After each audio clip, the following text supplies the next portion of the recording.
Vamos a entrar al aspecto número 6 del trabajo de Dios. Ustedes saben que estamos aprendiendo lo que es el trabajo de Dios. Todos nosotros sabemos que Dios trabaja. Él nunca está descansando. El Señor Jesús lo dijo: mi Padre hasta ahora trabaja y yo también, dijo el Hijo. Amén. Así que tenemos un Dios que todo el tiempo está trabajando. O sea que todo lo que Dios hace, todo lo que Dios permite, todo lo que Dios hace que ocurra, ese es su trabajo. Usted tiene que estar consciente que Dios está trabajando en usted. ¿Cuántos decimos amén? Dios está trabajando en nosotros. Y a veces es tan silenciosa la forma que Dios trabaja en nosotros que nosotros ni siquiera nos damos cuenta. Cuando uno estudia la Biblia dice: yo sembré y Apolo regó, pero el crecimiento lo da Dios. Entonces piensen ustedes cómo es una semilla.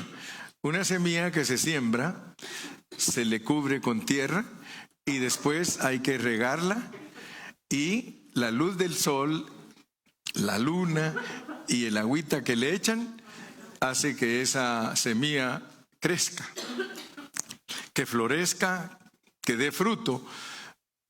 Pero ¿qué sucedería si nosotros, al sembrar la semilla, todos los días vamos a ver qué resultado está teniendo la semilla? ¿Qué pasaría? Se muere porque, no se muere, se pudre, se daña. Porque la semilla, cuando se muere, da fruto, ¿verdad? Entonces tenemos que tener cuidado, ¿verdad? Porque ¿qué le pasa a la semilla al sembrarla? Si nosotros la cubrimos con tierra, se muere y brota lo que hay dentro de ella, ¿verdad? Brota lo que hay dentro de ella. Entonces, nosotros podemos ver que igualmente nosotros, dice la Biblia, no el hermano Carrillo, que Dios se sembró en nosotros. Dice que el sembrador salió a sembrar y que la semilla cayó en esta clase de tierra, y nos dice qué clase de gente es.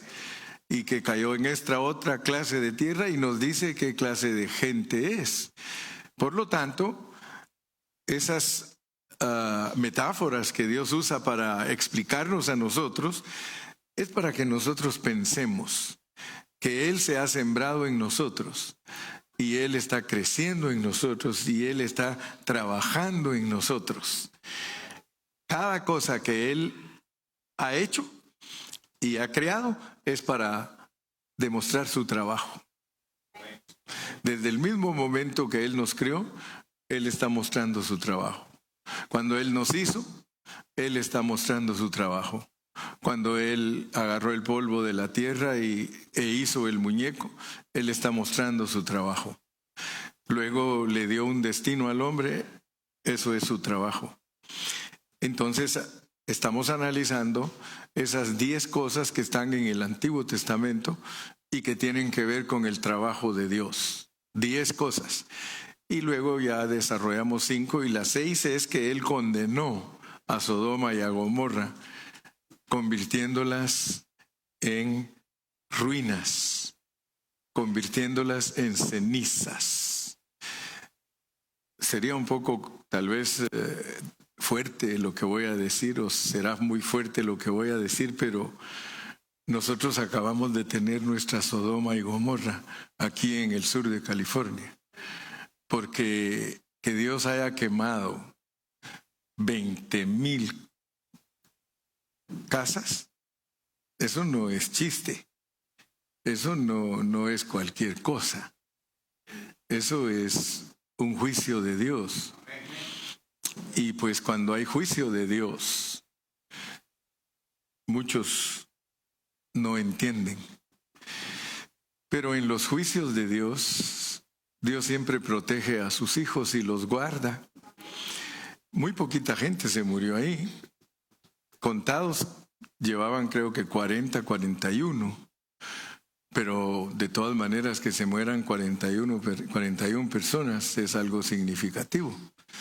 Nadie se imaginaba cuando estaba celebrando la Navidad y luego celebrar el Happy New Year y todos abrazándose en esas áreas, Happy New Year.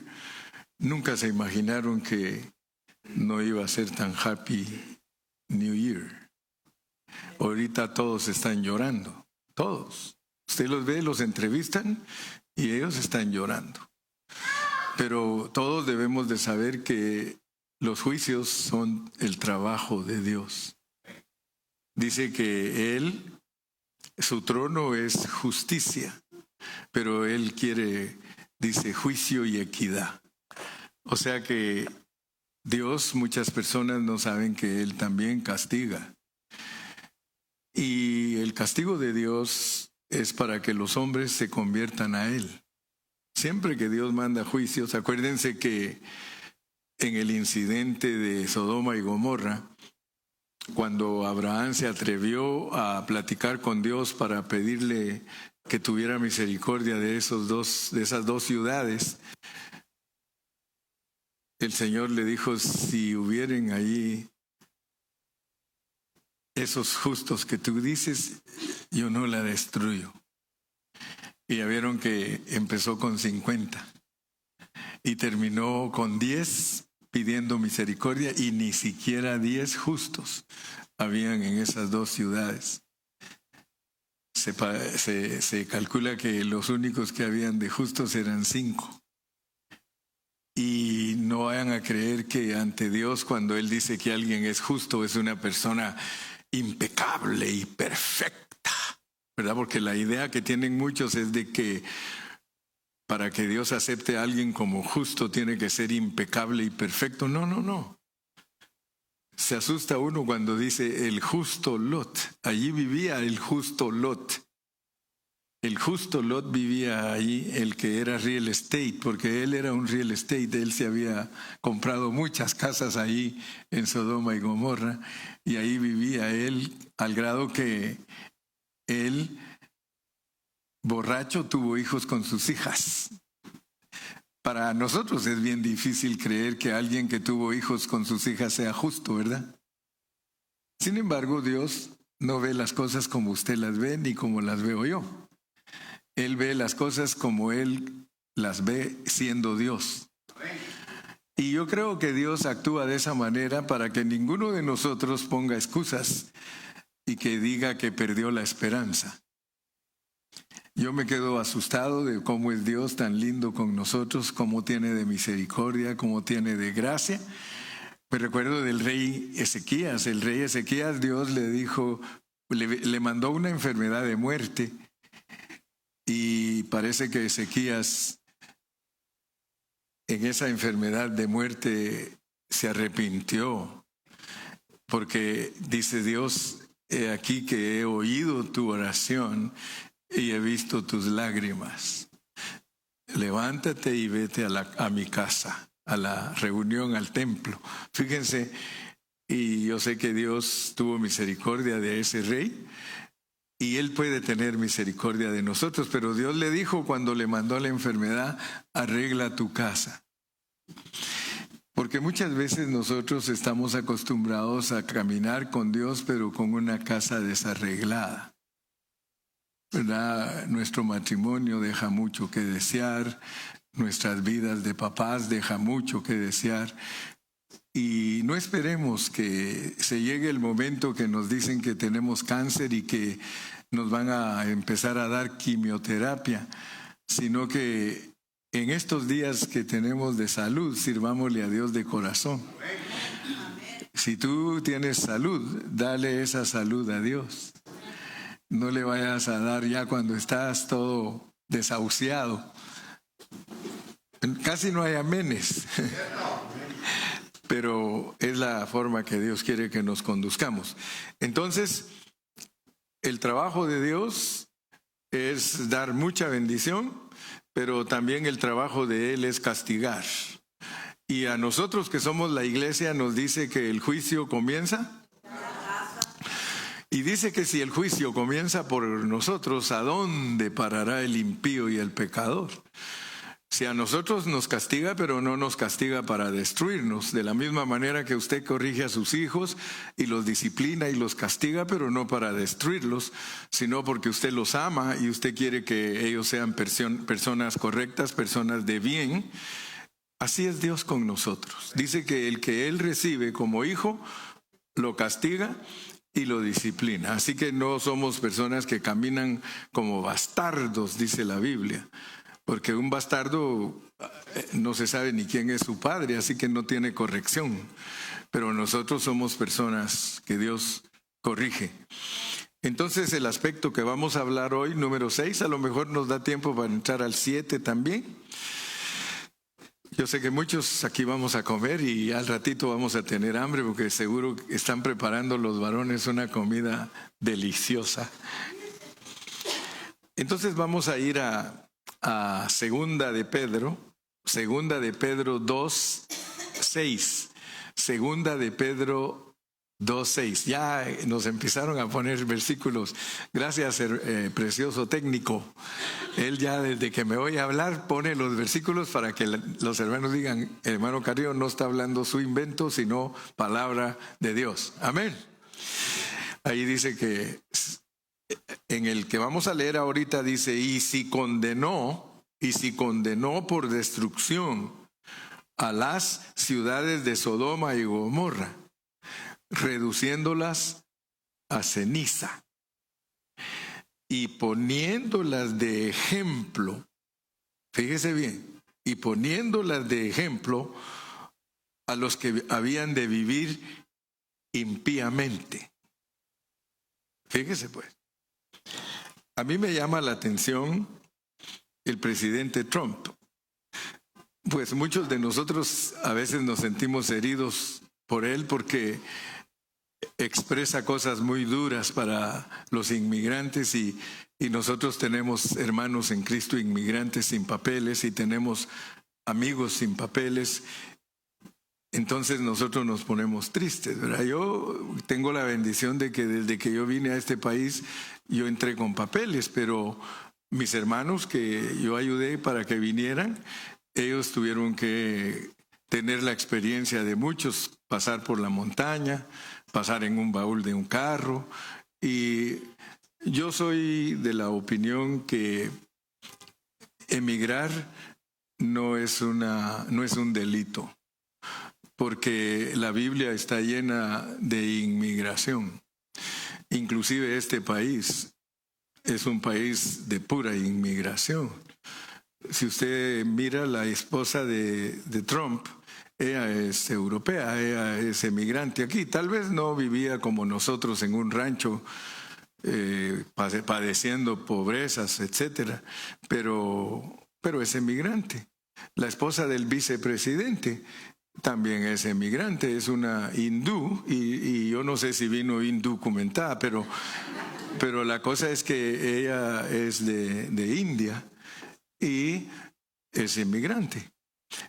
Pero si analizamos, también Trump es inmigrante porque sus tatarabuelitos vinieron de Europa, y también el vicepresidente, pues todos somos emigrantes. Entonces yo soy de la opinión que emigrar no es pecado, porque uno emigra porque uno siempre anda buscando cómo tener mejor a su familia, ¿verdad? No emigramos. Si nuestros países estuvieran al mismo estándar que está Estados Unidos, de todas maneras nos vendríamos. Yo no sé, pero lo que quiero decirles es que Dios está trabajando con todas las personas, y uno se da cuenta cómo funciona el mundo. Estoy hablando del trabajo de Dios porque quiero que entendamos eso, que Él condenó por destrucción a las ciudades de Sodoma y de Gomorra porque Él quería poner un ejemplo. Entonces, lo que sucedió allí, aquí en el sur de California, en Altadena, Pasadena y todos esos lados de Palisades, lo usa Dios para advertir algo. Y por eso les hablé de Trump, porque él vino la semana pasada aquí y estuvo platicando con todos, y lo que dijo Mel Gibson, el que hizo la película Jesucristo, él dijo, yo estoy impresionado, dijo, porque vino y se quitó el cinto. Se quitó el cinto Trump para hablar con todas las autoridades de California. Y a todos les dio, hermano. Y a todos les dijo que estaban haciendo un trabajo cochino. A todos les dijo, ustedes no están haciendo buen trabajo. Es más, ya lo había dicho, la alcaldesa de Los Ángeles lo trata bien porque es el presidente y le habla con educación, pero ella misma estaba resentida porque él antes de venir ya había hablado mal de ella y del gobernador. ¿Se acuerdan? Porque se gastaron el dinero en otras cosas en lugar de arreglar los depósitos de agua. Y no es política lo que estoy hablando, ¿ok? Porque algunos dicen, el pastor a pura política no estuvo hoy. No. No, vamos a ver la aplicación correcta, porque a pesar que Trump es un presidente que no dan mucho por él los ciudadanos y que votaron por él porque no había una mejor opción, él está haciendo volver al país a los cimientos, a la vida que era conservadora. Y uno se queda asustado, ¿verdad? Que un hombre promiscuo, un hombre con problemas de lascivia y todo, nos quiera enseñar a nosotros a leer la Biblia y a orar en las escuelas. ¿Sí? Pero sin embargo, dice la Biblia que Dios constituye al hombre que pone en eminencia, aunque sea el inicuo y el individuo más malvado que haya. ¿Por qué? Porque él usa, dice, a esos para avergonzar a muchos. Porque él dijo, y ya vieron, él está agarrando a todas las personas que son eminencias. Él quiere en su gobierno gente que sea eminente, que sea sabia, que sepa cómo se administra, que sepa cómo se gobierna. Y en todos lados que ha ido él pone, ahora dijo aquí, yo no sé si ustedes lo oyeron, yo sí lo oí en las noticias. Él dijo que a Mel Gibson, a Sylvester Stallone y al otro, ¿cómo se llama?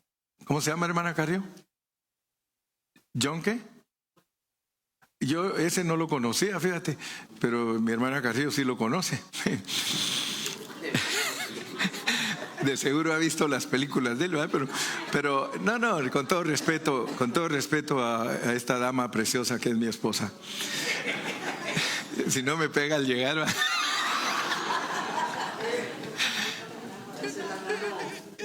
El asunto es de que él les dijo a ellos tres, ustedes son los encargados de Hollywood. Y ustedes, por favor, como quien dice, administren bien Hollywood. Porque Hollywood no está bien administrado. ¿Sabían ustedes que para hacer una película en Hollywood vale 10 veces más que hacerla en Europa? Porque ellos se han vuelto pero tan avaros y tan... ¿cómo se llama el que solo el dinero le gusta? Avaro, sí, bueno, avaro es que no da, pero ambicioso, gracias. Sí, aquí está hermana Ilma, quien la mira. Sí, se han vuelto puros ambiciosos, no han tomado su lugar como gente que entretiene con películas sanas, sino que venden películas cochinas y con malas palabras, violencia y todo. Y entonces Trump no quiere eso. Él quiere, si ustedes se dan cuenta, y que viva México. Eso. La época de oro, hermano, de México. Nos quitamos el sombrero. Qué películas, hermano. Las que hacían. Pedro Infante. Yo eso sí me los conozco. Mi hermana Carrillo no los conoce. Jorge Negrete, sí. Luis Aguilar, sí. Mr. Cantinflas. Entonces, parece que me va a pasar que otra vez no entro al aspecto número 6. Sí, estoy entrando. Es que dice, y él condenó por destrucción a las ciudades de Sodoma y Gomorra, reduciéndolas a ceniza, lo que pasó allí, poniéndolas de ejemplo. Ustedes saben que la mayoría de las casas que se quemaron fueron casas de 14, 15, 20 millones de dólares porque eran de personas de Hollywood, de puros productores y artistas. Por eso es que Trump viene y dice, usted y usted son encargados de Hollywood. Como quien dice, restrínjanlos. Ustedes tienen influencia. Él ya sabe, Trump ya sabe que esos que les mencioné son cristianos. Mel Gibson es cristiano. Sylvester Stallone le entregó su corazón a Dios. Y el otro que no se me queda porque es puro gabacho. Boy, ¿cómo se llama tú? John Boy, ¿va? Así como Boy. Tú sí lo conoces también, ya me di cuenta. Entonces, fíjense pues, porque el trabajo de Dios es regular. Regular no que no es bueno ni que es inferior. Regular de regulación.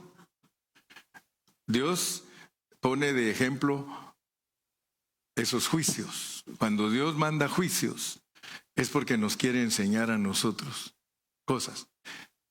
¿Qué hubiese pasado si nos hubieran dicho que se quemó todo Fontana? Pues yo creo que no estarían tan contentos muchos de los que viven en Fontana, especialmente si se les quemó su casa. No van a estar tan felices. Pero Dios, en su misericordia, no quemó Fontana, no quemó Ontario, no quemó Upland. Pero a ver si ahorita al llegar no nos dicen que ya se quemó, ¿verdad? Pero el asunto es de que Dios, todo lo que hace, su trabajo es hacer que el hombre se acerque a Él. Porque al final del día, en inglés así usan esa expresión, at the end of the day, nada de lo que es material nos podemos llevar. Lo único que uno se puede llevar, y fíjese que yo aprendí de un hermano hace muchos años que él decía, cuando tú te mueras no te puedes llevar nada, pero lo puedes mandar adelante. Fíjese, tú sabes que todo lo que Dios te da materialmente hablando, lo puedes mandar adelante. Porque todo lo que Dios te da económicamente es para que tú tengas amigos. Dice que hagamos amigos con las riquezas injustas. Cuando tú sabes hacer amigos con tu dinero, porque hay muchos que no tienen amigos, hablando sinceramente. Porque los que chupan contigo no son tus amigos. Eso les gusta que los invites. Pero no son tus amigos. Tus amigos son aquellos que oran por ti, aquellos que te aman porque tú eres un hijo de Dios. Entonces, nosotros podemos enviar nuestras riquezas porque dice que nuestra obra nos sigue. Nuestra obra nos sigue. Aunque estemos muertos, nuestra obra nos sigue. Entonces tenemos que aprender todo eso. Porque cuando vienen los juicios, Dios toca los corazones y si andamos mal, Él nos da oportunidad de arreglarnos. 10 cosas que yo he encontrado en el Antiguo Testamento y que son las 10 que me he ocupado en enseñarles, son para que nosotros veamos cómo trabaja Dios. Y en esta sexta cosa es que Él condena y vuelve cenizas las ciudades. En esa vieja dispensación, que ya saben que la identificamos como vieja porque es el Antiguo Testamento, en esa vieja dispensación, Dios condenó a Sodoma y Gomorra, convirtiéndolas en ruinas y las consumió por fuego. Esto lo hizo como un ejemplo, dice, a los que viven impíamente. Eso es ejemplo para los que viven impíamente. Yo me recuerdo que había un chiste que me decían a mí cuando estaba jovencito. Que había un loco que decía, si tú existes, Dios, mátame en este momento. Si tú existes, mátame en este momento. Y un día dijo así y cayó un rayo y cayó ahí cerquita de él y dijo, ahora ya sé que existes y no tienes pulso. Porque muchos quieren desafiar a Dios y creen que cuando Dios está tranquilo, que no existe. Pero la realidad es que nosotros servimos a un Dios que existe. ¿Qué es vivir impíamente? Vivir impíamente, hermanos, sencillamente es vivir en la carne y en la disolución de los hombres. Si tú vives como viven todos tus compañeros de trabajo, hermano, perdóname, pero tú vives impíamente. Si le celebras todos los chistes al fulanito ese que trabaja ahí contigo, si tú también participas de todas las sinvergüenzadas que ellos hacen, si tú participas de los chistes que ellos hacen, discúlpame, pero tú vives impíamente. Y no te vayas a asombrar que un día de estos a ti no te va a caer cerca, te va a caer a ti. Y te vas a dar cuenta que Dios existe y tiene pulso. Por eso les decía, ahorita muchos de nosotros tranquilos porque no nos tocó a nosotros. Pero ya cuando te empiezan a decir que el fuego sigue y que llegó a Pasadena y que está cerca de West Covina y que ya llegó a, como decía aquel mi compañero, a la Futil, dice. Ya llegó a la Futil.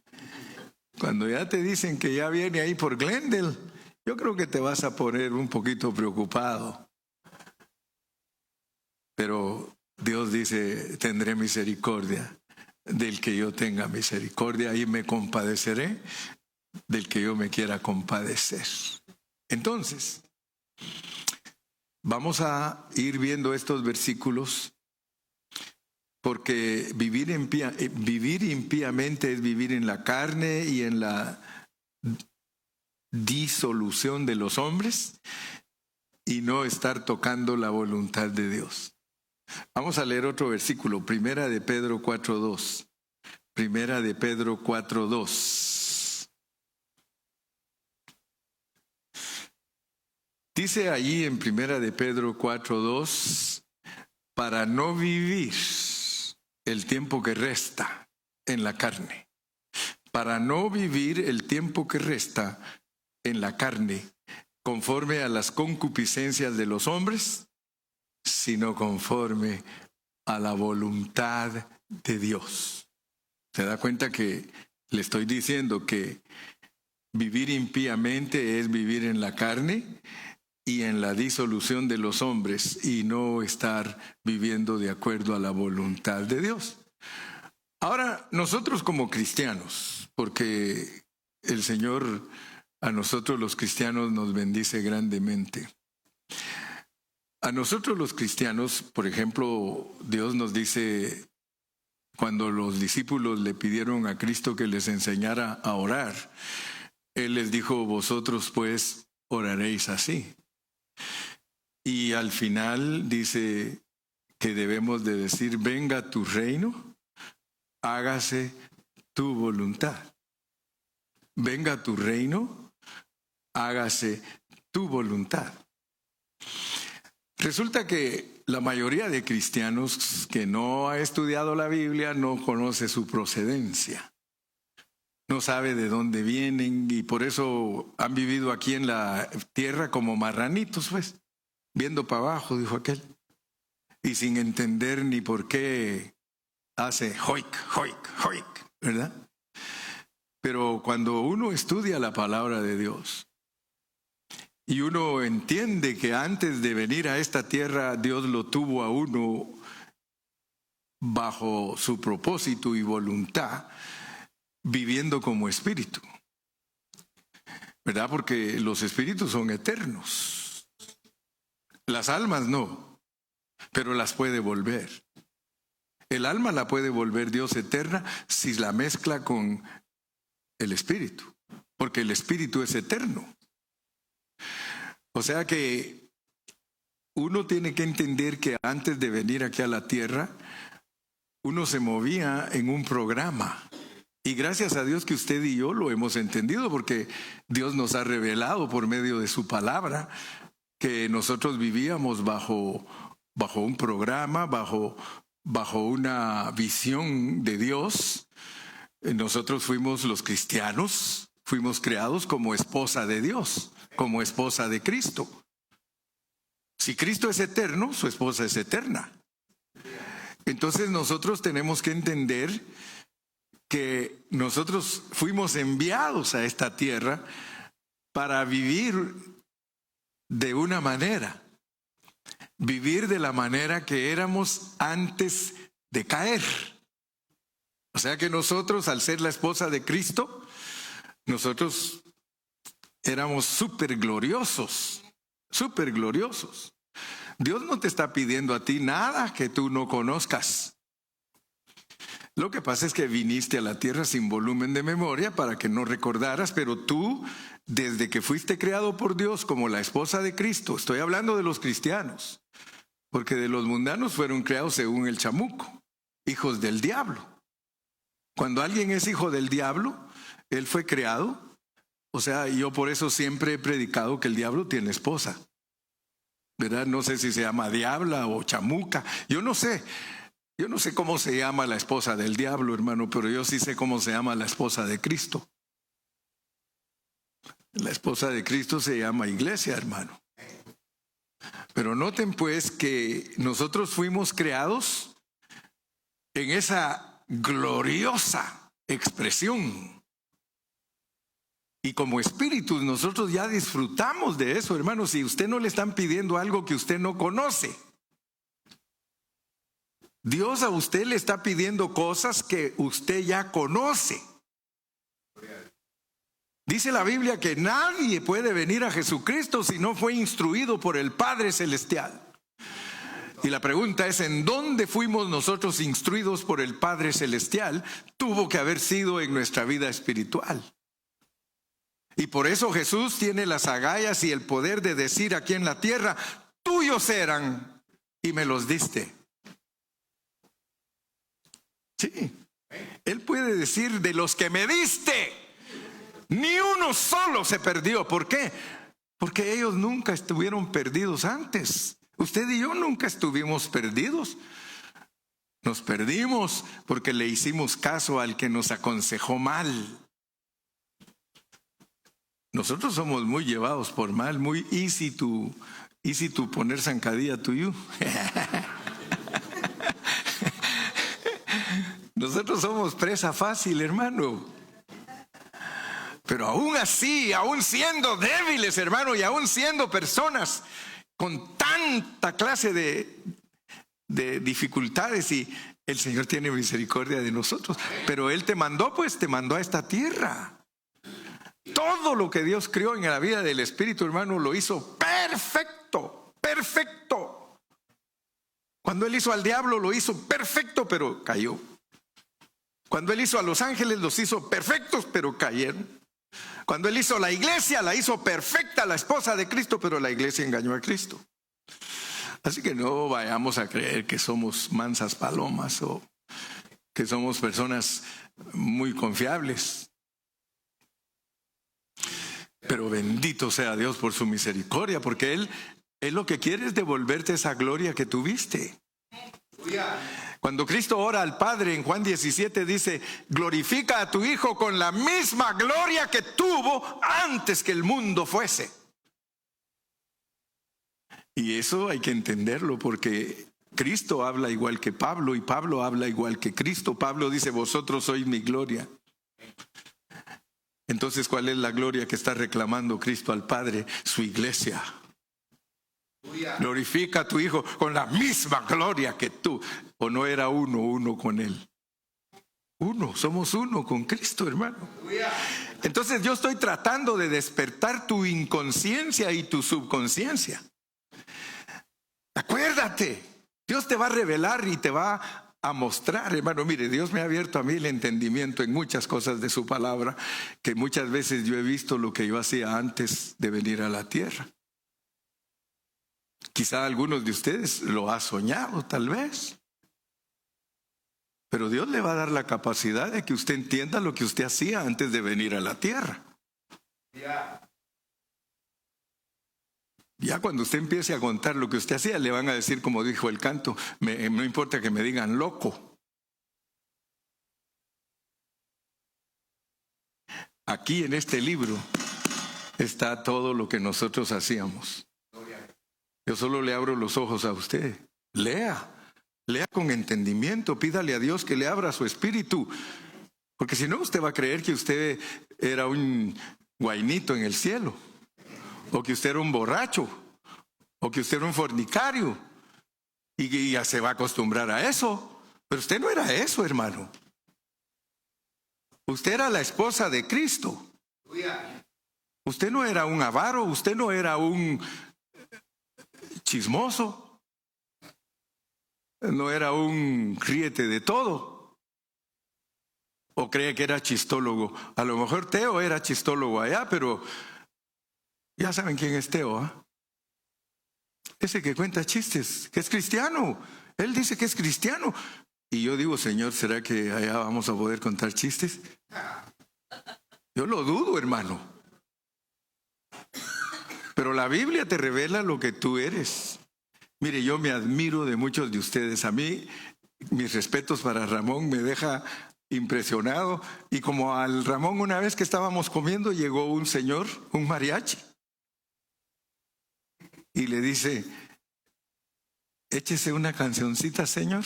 Y le dio el tono y se suelta. Pero un coro, por supuesto. Y le dijo, ¿usted quién es? Así le dijo, ¿usted quién es?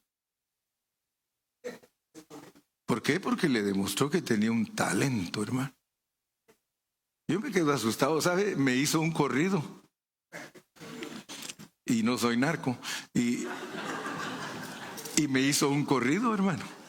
Y yo le digo, wow, me dejas, pero apanta. ¿Sabe usar sus programas? Él usa su música y todos sus programas y todo.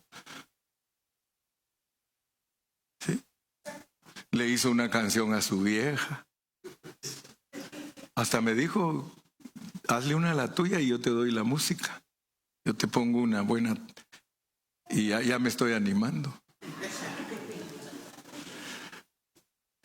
Hermano, usted sabe que cuando uno entiende la vida del Espíritu, y fíjese que estoy hablándole de no vivir impíamente para que no nos vayan a hacer chicharrón. Porque al Señor le gusta hacer chicharrones, hermano. Yo solo te estoy dando un consejo para que veas lo que es vivir impíamente y no tocar la voluntad de Dios, porque nosotros fuimos puestos en esta tierra para tocar la voluntad de Dios. Y la voluntad de Dios está escrita en la Biblia y es una voluntad de un reino. Venga tu reino. Nosotros vivíamos en un reino, hermano, donde todo es maravilloso. Aleluya. ¿Sí?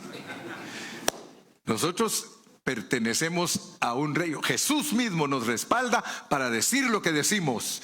Mi reino no es de este mundo. ¿Sí? Mi reino no es de este mundo. Hace poquito puse ahí en el Facebook y lo anhelo. Anhelo vivir a Cristo para no codiciar lo ajeno. Anhelo vivir a Cristo para no codiciar lo ajeno. Y cuando usted estudia la Biblia, hermano, todo lo que está aquí en la tierra que no es suyo es ajeno. Y la Biblia le llama poco. Si en lo poco fuiste fiel, lo de nosotros es mucho. Por eso es triste despreciar las verdades gloriosas que Dios nos da. Es triste despreciarlas por un plato de lentejas. Que Dios nos ayude, hermano. Que vivamos tocando la voluntad de Dios. Eso es lo que Dios quiere. Y por eso te desafío. Si tú eres un espíritu eterno y que eres la esposa de Cristo eternamente, tú sabes cómo se debe vivir esa vida. Que no la vivas es cosa tuya, pero tú sabes que Dios nos ha dado las armas y nos ha dado la vida, que es la vida de Cristo misma, la que nos va a ayudar para ser victoriosos y triunfantes. Y entonces caerán a tu lado 1000 y 10,000 a tu diestra, mas a ti no llegará. Y vas a vivir esa vida que ahí la tienes, hermano. No fue en balde el proceso de Cristo para entrar en el hombre. No fue en balde ese proceso de Dios para entrar en nosotros y que ahora nosotros estemos equipados con esa preciosa vida que es la única que agrada a Dios y es la única que nos trae de regreso a nuestro estado primigenio. Así que en esta mañana Dios nos desafía porque el trabajo de Él es enviar juicios a los que viven impíamente. Ese es el punto número 6 y está bonito. ¿Sí? Primera de Pedro 4:13. Gracias, Marquitos, porque siempre nos pone las citas de lo que estoy hablando. Primera de Pedro 4:13. 4:13. Primera de Pedro 4:13.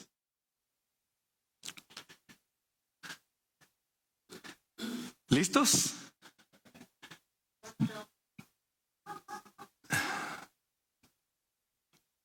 ¿Ah?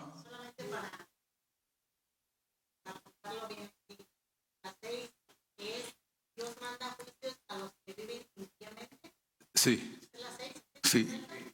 La 6 es: Dios manda juicios para los que viven impíamente. O ponlo mejor así: el trabajo de Dios incluye hacer chicharrones. Para que se entienda más, ¿eh? No, porque así está muy alejado de la teología, ¿eh? Está muy alejado de la teología. Ponle: los juicios de Dios son su trabajo para castigar a los que viven impíamente. Los juicios de Dios son parte de su trabajo para castigar a los que viven impíamente, y usó a Sodoma y a Gomorra. Sí, me acordé de Candelario, ¿eh? Que una vez vino y predicó ahí en la vaina y nos echó un mensaje que ya solo faltó que nos echara azufre a todos. De aquellos mensajes legalistas, hermano, hasta pasado mañana. Y nos predicó, y luego cuando ya se iba bajando del púlpito le digo yo: hey, Cande, ¿qué título le quieres poner al mensaje? Y de verdad se quedó aquí, miren, así en la gradita se quedó y dijo, agárrate que te lleva el diablo.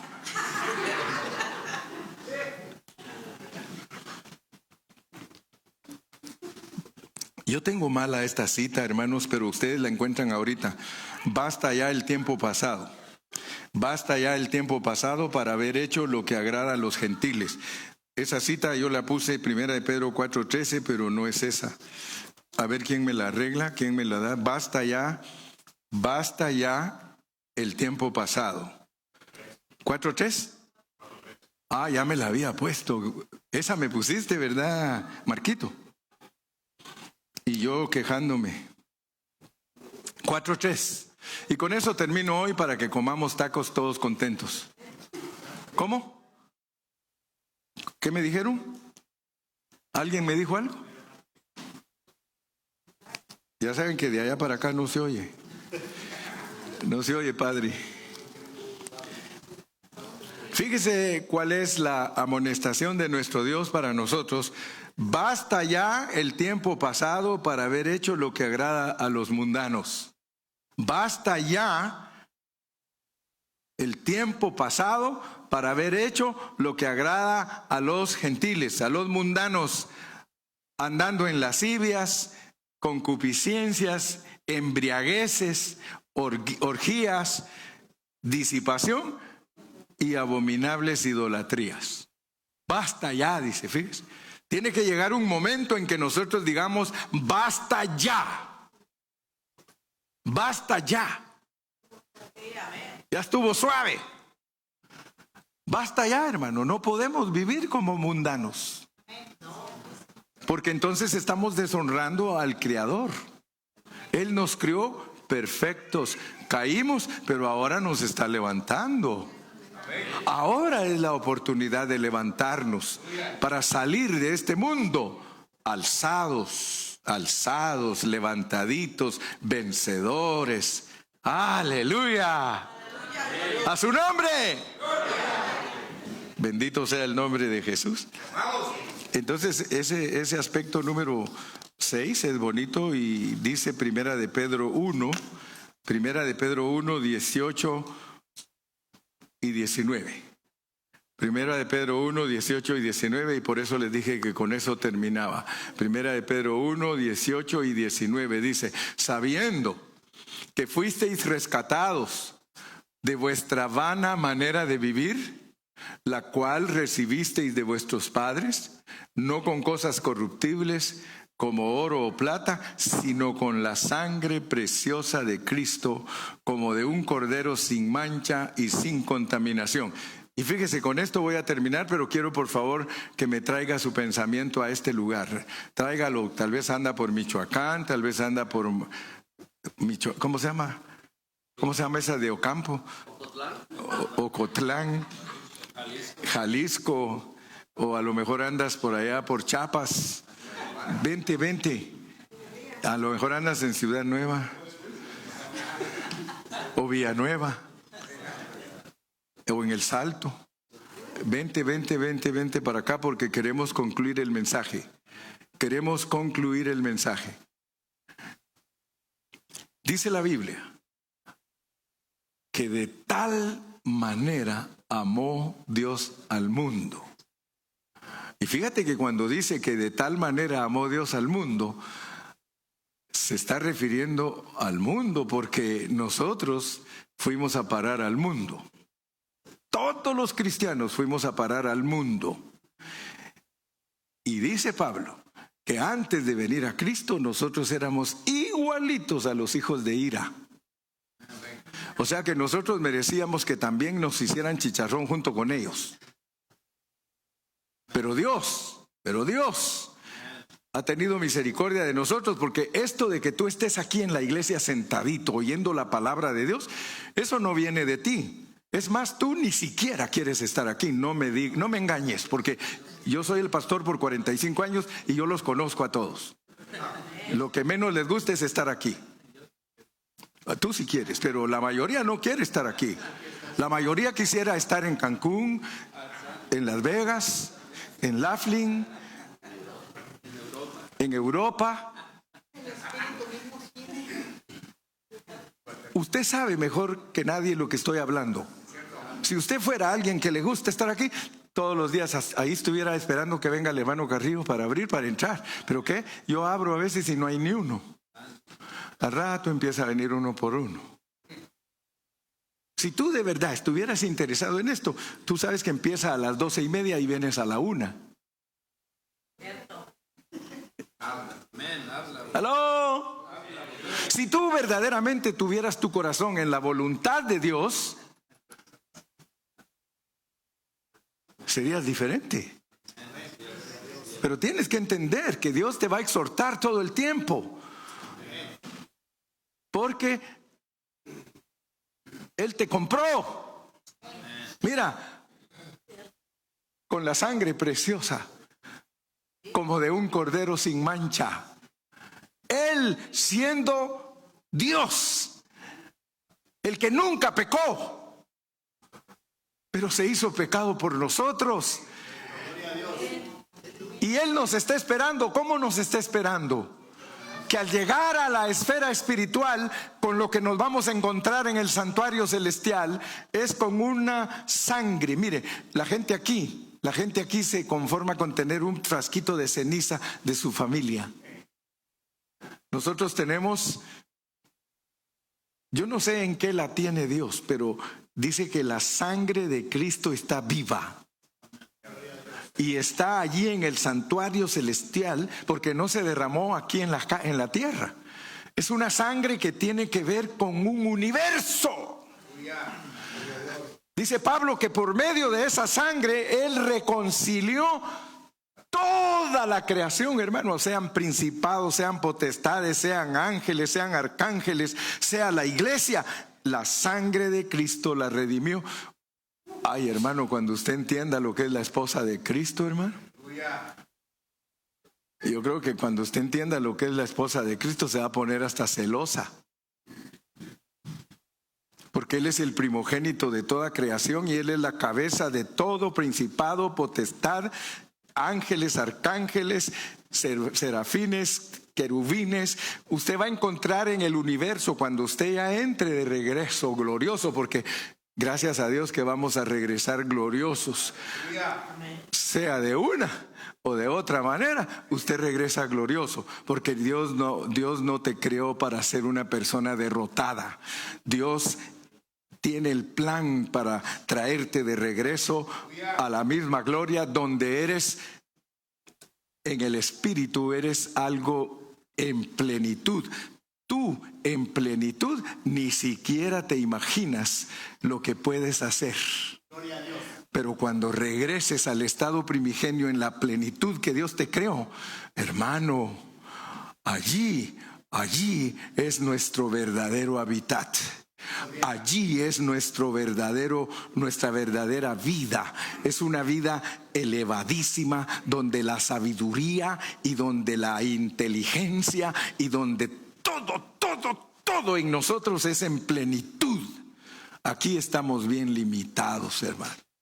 Aquí hasta un chihuahua nos hace salir corriendo. Pero cuando tú vuelvas a la gloria primigenia donde Dios te crió, hermano, te vas a quedar asustado. Nosotros somos, hermano, la gloria de Cristo. Y la gloria de Cristo, hermano, es una gloria en el universo. Nada de estar ahí quejándote. Ay, a mí nadie me quiere. Ay, a mí nadie me entiende. Ay, a mí nadie me colabora. Ay, a mí nadie. Hermano, esas son puros engaños. Puros engaños del enemigo para que tú no te desarrolles.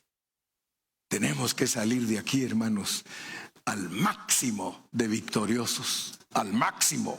Aprende a vivir la vida de Cristo al máximo aquí y vas a ver que cuando uno entre a la gloria de Dios en plenitud, wow, nos vamos a quedar pero anonadados.